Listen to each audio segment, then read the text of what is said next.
children, and you shall hear of the midnight ride of Paul Revere. On the 18th of April in 75, hardly a man is now alive who remembers that famous day and year. He said to his friend, if the British march by land or by sea from the town tonight, hang a lantern aloft in the belfry arch of the North Church Tower as a signal light. One if by land and two if by sea, and I on the opposite shore will be, ready to ride and spread the alarm through every Middlesex village and farm, for the country folk to be up and to arm. Then he said good night, and with muffled oar silently rowed to the Charleston shore. Just as the moon rose over the bay, where swinging wide at her moorings lay the Somerset British man of war, a phantom ship with each mast and spar, across the moon like a prison bar, and a huge black hulk that was magnified by its own reflection on the tide. Meanwhile his friend through alley and street wanders and watches with eager ears, till in the silence around him he hears The muster of men at the barrack door? Yes. The sound of arms, the tramp of feet, and the measured tread of the grenadiers marching down to their boats on the shore. The tower of the church, up the wooden stairs with stealthy tread, to the belfry chamber overhead, and startled the pigeons from their perch on the somber rafters that round him made, masses moving, shapes of shade.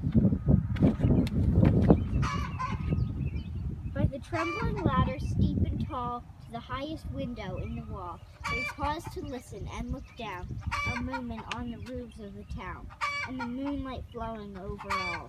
Beneath in the churchyard lay the dead, in their night encampment on the hill, wrapped in silence so deep and still, that he could hear, like a sentinel's tread, the watchful night wind as it went creeping along from tent to tent, and seeming to whisper, all is well. A moment only he feels the spell of the place and the hour, and the secret dread of the lonely belfry and the dead.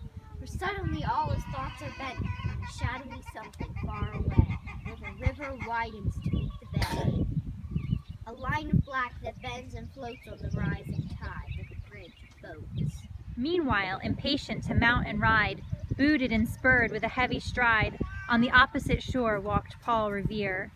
Now he patted his horse's side, now gazed on the landscape far and near, then, impetuous, stamped the earth, and turned and tightened his saddle girth. But mostly he watched, with eager search, the belfry tower of the old North Church, as it rose above the graves on the hill, lonely and spectral and somber and still. And lo, as he looks on the belfry's height, a glimmer, and then a gleam of light. He springs to the saddle, hit the bridle he turns, but lingers and gazes till full on his sight a second lamp in the belfry burns. A hurry of hooves in a village street, a shape in the moonlight, a bulk in the dark, and beneath from the pebbles in passing, a spark. Struck out by a steed that flies fearless and fleet, that was all, and yet, through the gloom and the light, the fate of a nation was riding that night. And the spark struck out by that steed in its flight kindled the land into flame with its heat. He has left the village and mounted the steep, and beneath him, tranquil and broad and deep, is the mystic meeting the ocean's tides, and under the alders that skirt its edge, now soft on the sand, now loud on the ledge, is heard the tramp of his steed as he rides. 12 by the village clock, when he crossed the bridge into Medford town, he heard the crowing of the cock and the barking of the farmer's dog, and felt the damp of the river fog that rises when the sun goes down. It was 1 by the village clock when he galloped into Lexington. He saw the gilded weathercock swim in the moonlight as he passed, and the meeting house windows, blank and bare, gaze at him with a spectral glare. And if there were, he stood aghast, the bloody work he would look upon. It was 2 by the village clock when he came to the bridge in Concord town. He heard the bleating of the flock and the twitter of the birds among the trees. He felt the breath of the morning breeze blowing over the meadows brown. And one who was safe and asleep in his bed, who at the bridge would be first to fall, who that day would be lying dead, pierced by a British musket ball.